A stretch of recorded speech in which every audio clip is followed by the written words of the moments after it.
Good morning, good afternoon, and good evening to all of you who are joining us from different time zones. And a very warm welcome from India. A special thanks to the AERO Scientific Committee for this opportunity to present my thoughts on Cyberknife radiosurgery for AVMs. Now, this webinar, I'd like to take you through 4 parts. One is just the broad overview of the radiosurgery. Second is the overview of the imaging, basically with the different modalities available.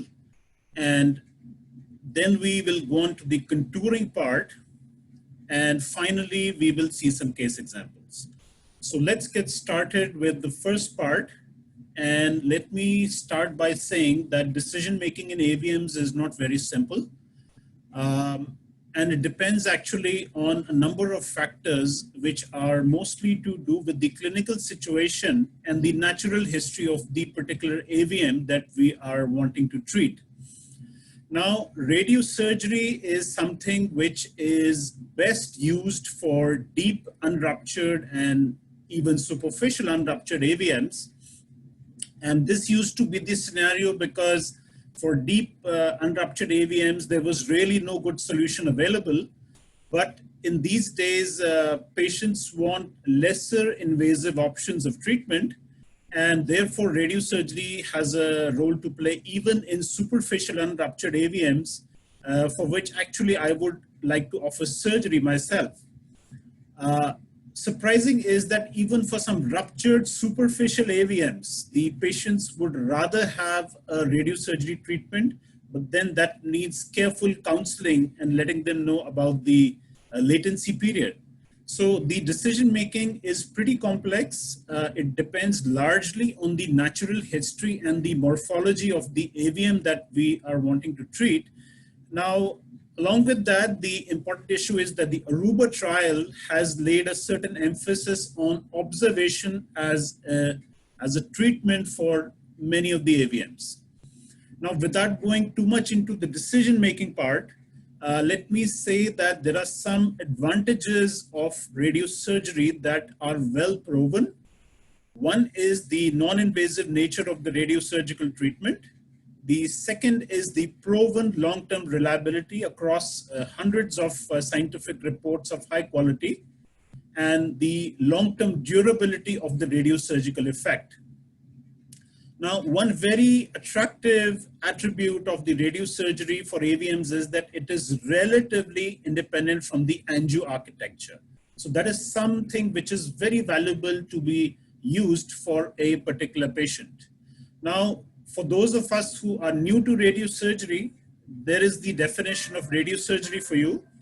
And this is just what the Cyberknife is, what the Cyberknife system consists of. It's basically a very compact linear accelerator mounted on an industrial robot.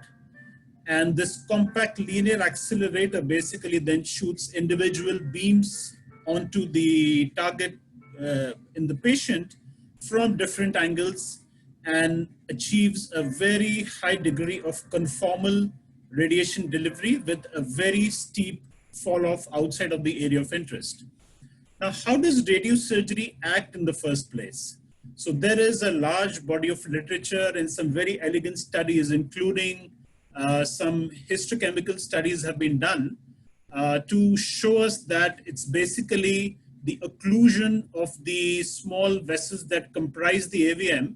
And that's the late phase reaction, which typically begins 6 months post radiosurgery and is usually complete by 3 years. And at the molecular level, certain molecular entities like vascular endothelial growth factor, E-selectin, VCAM1, among these cells such as endothelial cells and myofibroblasts are all implicated in this very interesting late phase reaction, which we use to the benefit of the patient whenever we do AVM radiosurgery. Now let's start with the AVM imaging. Now the traditional AVM imaging, which all of us consider the gold standard, is the DSA. And again, the traditional approach to radiosurgery with the gamma knife, for example, basically uses a co-registration of the planar images that you acquire from the DSA and they are overlaid on the axial MRI sections. But that is doable in the case of the Gamma Knife because you are doing it as a frame-based treatment, and therefore the spatial geometry of the imaging space is defined both in the MRI and in the DSA suite by using indicator boxes. Now, it's not without its limitations. For example, in this study in IGRO BP, it was shown very well that if you use this simple planar imaging model with the Gamma Knife, you can overestimate the size of the AVM, an example in this image in the lateral view. And in Cyberknife, basically because we are doing everything frameless, it was basically Professor Colombo, and I was very privileged to spend a week with him in Italy, is to do this using a 3D rotational angiography. So in this report, which was published in 2009, Professor Colombo laid out very elegantly the technical parameters and the method of doing a very high quality radiosurgery using a 3D rotational angiography. So at our center, what we do is something very similar. You see this 3D rotational angiography being done and the 3D image data set being acquired. And in our center, what we use is the Philips system. And what this is called is the Vaso CT. In a Siemens system, it would be called a Dyna CT. But essentially, it is a very fine quality cone beam CT. And in case of an AVM, for example, it gives us a wealth of information, not only about the AVM nidus, but about the presence of other vascular structures in the proximity of the AVM. Now, the advantages of this Vaso CT, which is basically a very fine quality cone beam CT, is that it is a very high resolution imaging. And I would like to draw your attention to this image here, in which you see the brainstem, the basilar artery, and the PCA, and these fine perforators as they enter the substance of the brainstem. Now, this kind of a high resolution of 0.1 millimeters is not achievable by using a standard CT angiography or a MR angiography, which is used in many institutions for Cyberknife radiosurgery. Only 25% of the normal quantum of contrast is used for this, and it adds only 5 minutes to do this when you're doing a DSA for the patient.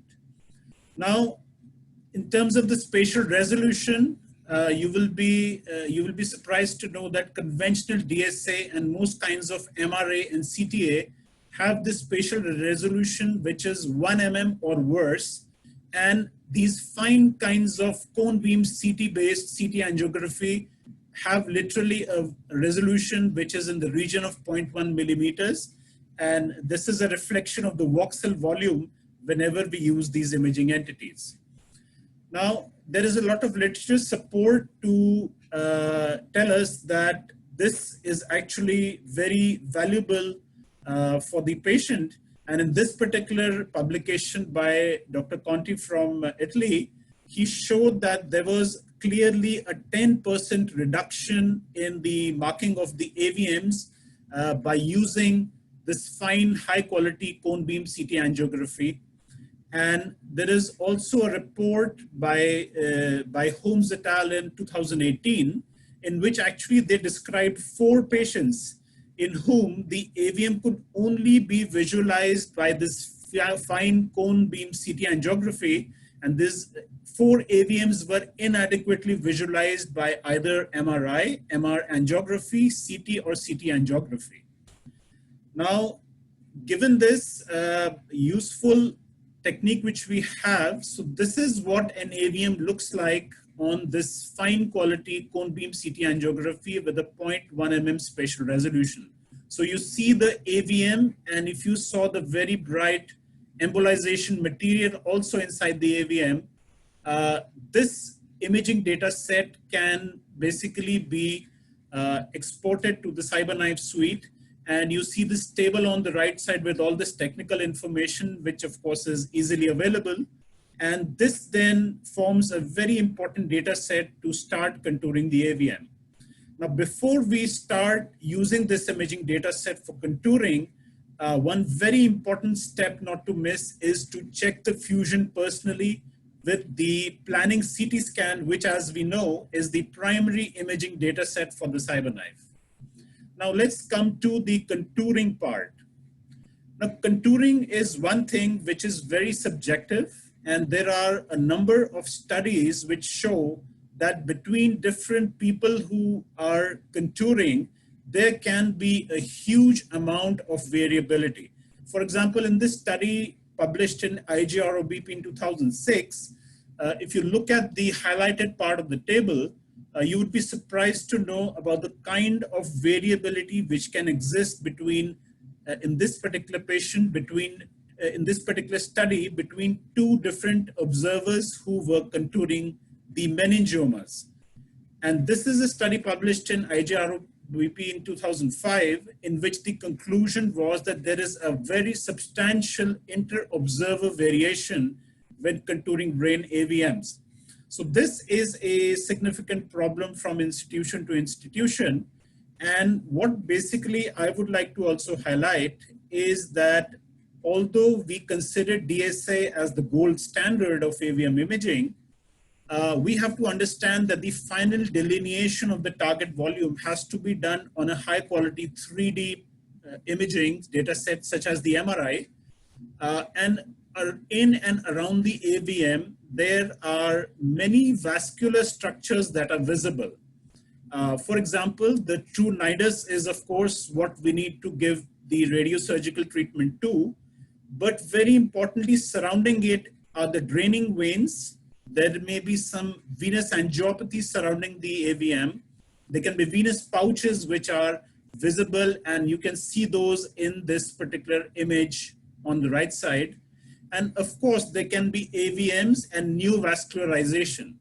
So what I like to do is when I'm contouring is to look at the vaso-CT and the MRI images. So scroll along the entire length of the AVM to get my bearings. What I then like to do is to choose a contouring tool and start contouring the AVM from one end. So pretty soon you will start seeing a purple contour, which I will be drawing on the vaso-CT. And you will see it projected on the T2 MRI on your right side. And I will keep on modifying as we go along the different sections in which the AVM is visible.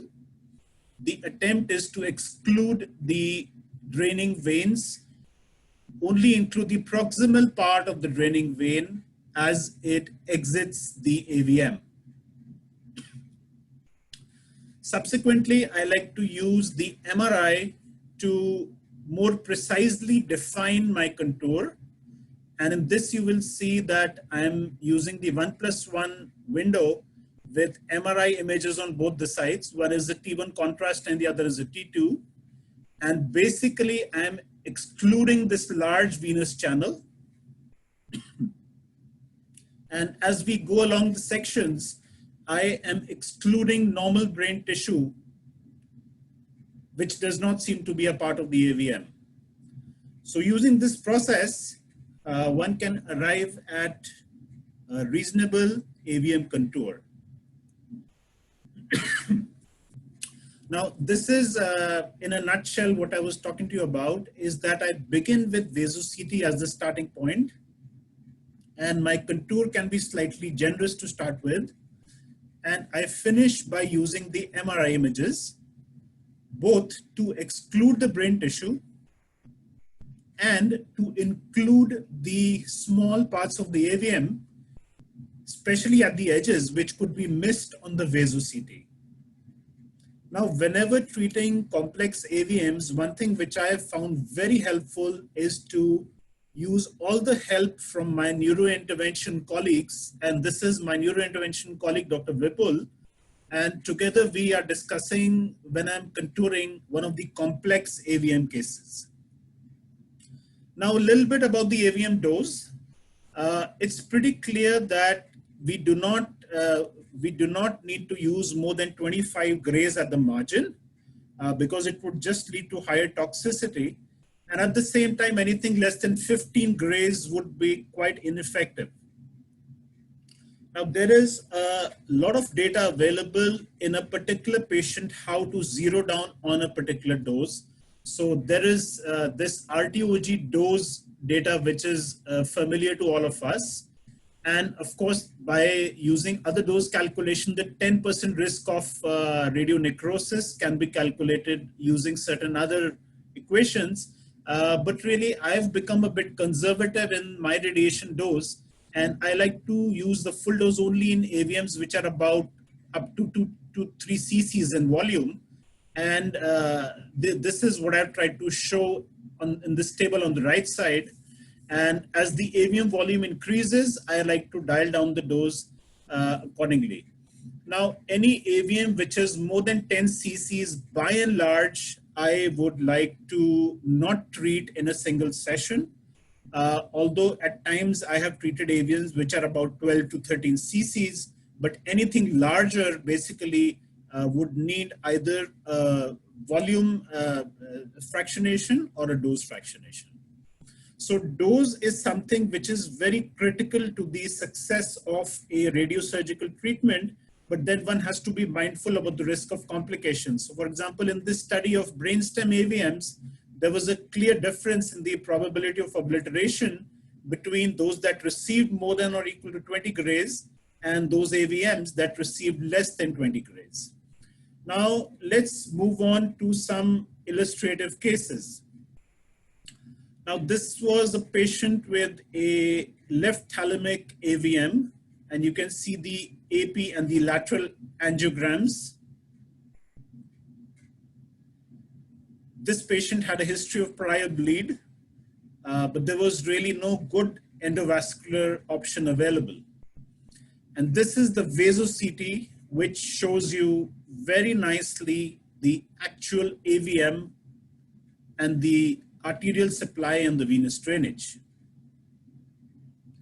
So this was the outline of the AVM that we finally landed up with using the MRI and the vaso-CT. And we developed a highly conformal plan because in this location in the thalamus, there are high chances of leading up to adverse radiation effect. So this is the contour of the AVM. And this was the analysis if we were just using the MRI information, that is the contour in green, and integration of vaso-CT is the contour in red. So we found that between two independent people who were contouring this AVM, we could reduce the contoured volume from 2.4 cc's to 1.5 cc's, which is a significant reduction and will significantly reduce the chances of a radiation adverse effect for this particular patient. So this was the final plan. If you take a look at the conformity index, it's quite good at 1.22, and the 12 gray volume was a shade over 1 cc's, and we were treating this with 18 grays to a single fraction. Now, another case of an unruptured left-sided posterior temporal AVM, and the interesting thing to see from this particular contour is that there are a number of venous channels which are around the AVM. Using an angio-CT and combination with the MRI helps us to zone on a contour which is very, very selective, and we would like to contour the AVM alone, which is basically the area of the shunt, and excluding these venous channels around the AVM significantly reduces the chances of complications. This is another patient with a tectal AVM, which is a bit more on the right side. And if you see the vaso-CT images, which are on the left panels, you can realize that why vaso-CT is such a valuable modality. Otherwise, you would be hard-pressed to contour the AVM using just the MRIs, the T1 and the contrast T2 MRIs, or use CT angiography or MR angiography, which would not have the fine resolution of the vaso-CT. Another example of a motor cortex AVM, and this particular patient had a lot of venous angiopathy surrounding the arteriovenous malformation. And in the motor cortex, you can again appreciate why it is so important to have a very selective contouring of just the AVM. In many of the centers, there may be a possible policy of contouring almost all the vascular structures that you see, but clearly that would expose this patient to a high risk of complications. So in this particular case, we were able to treat this AVM with a 15 gray single session treatment. And this is another section of the contour showing that the main draining vein has to be excluded to avoid a high risk of complications. This is another case in which there were two separate AVMs, and with the area of bleed in the past, which was in between the two parts of the AVM. And using the angio-CT or the vaso-CT, it was very, very useful in landing up with a good contour. And I distinctly remember that even using the DSA images, we were not very happy with the contours we were landing up with. So this is the final contour of the AVM, which we treated at 18 grays to a single dose to both the AVMs. And basically we landed up with a very, very steep fall off plan, excluding normal tissue. And now a word about the obliteration rates. So typically the expected obliteration rate after an AVM radiosurgery could vary anywhere between 70 to 90% at the end of 3 years post radiosurgery. And the factors which have been known to influence are typically the size of the AVM, which will of course determine the dose, and the location of course also determines the dose. And apart from that, extremely high flow AVMs have lower obliteration rates. So the obliteration rates can actually be predicted very nicely. And one example is what we call as the obliteration prediction index, which is nothing but the margin dose of the AVM in gray divided by the AVM diameter in centimeters. So once you have the value of the obliteration prediction index with you, based on this curve, you can pretty much calculate the probability of obliteration. And this is something which is very valuable for a pre-procedure counseling of the patient and the family. Another option is to use the so-called Pollock-Flickinger score, in which you multiply 0.1 by the volume of the AVM, then 0.02 by the age of the patient, and 0.3 by the location of the AVM. This particular grading score, although not being as easy as the last one, has also been shown to have a very high degree of correlation with the actual observed obliteration rate of these AVMs.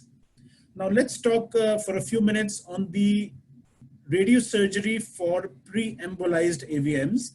So this is always a bit of a sticky problem, and problem really starts from when you want to mark or delineate the AVM. Now, one of the problematic scenarios is when you have multiple scattered sectors of an embolized AVM, and as you can see in the slide, it is really a nightmare to develop a good contour which is safe for the patient. Apart from that, presence of onyx, which is the favored embolization material, leads to problems, potential problems in absorption, shielding, scatter of the radiation, and so on. And of course, if the embolization has not been good, and basically what has happened is just the feeder embolization, then really there can be high chances of recanalization of AVM in the future. Now, the post-embolization AVMs have clearly a lesser obliteration rates than a de novo or a virgin AVM. And this has been shown repeatedly in data from different institutions. This is the UPMC data from 2009. And basically, one way of looking at this data is that the embolization should be done only when it is necessary. such as the indications in which if it is a large AVM, or if there is a perineidal aneurysm, or if there are fistulae, or if it's a very high flow AVM. The AVM embolization should not be done thinking of it as a trivial decision, or just thinking of it as the first step in the management of an AVM, even if it is a small AVM. Now, one way of looking at this data is that typically we do primary radiosurgery for the easier, compact, small AVMs, and we like to add embolization for the AVMs that are more complex. So in these more complex AVMs, a slightly lesser obliteration rate may not be a bad trade-off. So let's look at some case examples of post-embolization Cyberknife radiosurgery. So this was a lady with a left frontal AVM embolized twice. In this DSA image, I'm sure you can appreciate a lot of embolization material. And you can see the same in this lateral view. You can see a lot of embolization material. And this was the vaso-CT of the same patient. And if you look carefully, you will be able to see the embolization material as a very hyperdense signal, and the rest of the AVM can be clearly seen apart from the embolization material. So for this patient, what we needed to do is a very careful delineation of the AVM. And as I already mentioned, the major venous channels have to be excluded from the contour. So you can see this large venous pouch, which has been excluded from the AVM contour, and this embolization material lying laterally in one of the veins has also been excluded from the AVM contour. Now, doing this kind of a contouring, this was an AVM which was 8+ cc's in volume, and we decided to treat this using a dose of 16 Gray single fraction.